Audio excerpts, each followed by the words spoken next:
ప్రియమైన దేవుని పిల్లలారా, ప్రభువైన యేసుక్రీస్తు నామంలో మీకు నా వందనములు. మనం ఈ లోకంలో క్రీస్తు నిమిత్తం ఎదుర్కొనే శ్రమలు ఎంత తీవ్రంగా అనిపించినా ఆ శ్రమలకు మరింతగా దేవుని ఆదరణ, ఓదార్పు మనపై కురుస్తుంది. ఈరోజు వాక్యం మనకు బలాన్ని, ఆదరణని, అలాగే ధైర్యాన్ని ఇస్తుంది. ఈరోజు దేవుని వాగ్దానము కొరింథీయులకు రాసిన 2వ పత్రిక 1వ అధ్యాయము 5వ వచనము.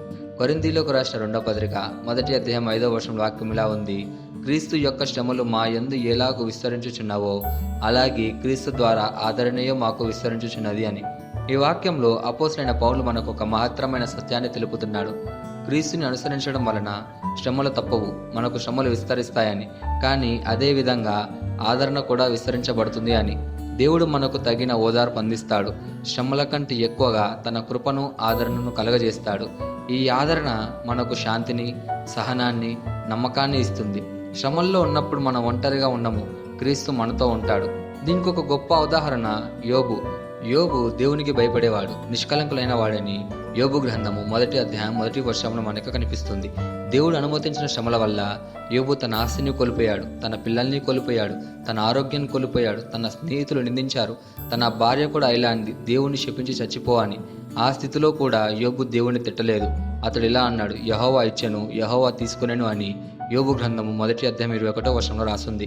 యోబు అనుభవించిన శ్రమలు ఎంత విస్తరించెనో చివరికి దేవుని ఆదరణ అంతకంటే ఎక్కువగా విస్తరించింది. దేవుడు యోబుని రెండింతలుగా ఆశీర్వదించాడు.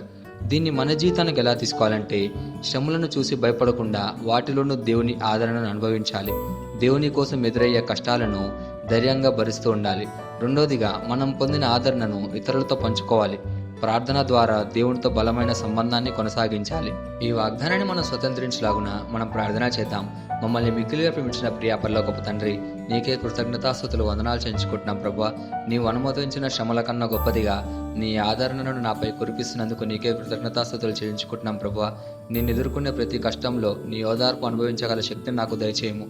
నీ ద్వారానే నాకు శాంతి, బలం, ధైర్యం లభిస్తాయనే సత్యాన్ని మర్చిపోకుండా మంచి హృదయాన్ని నాకు ప్రసాదించుము.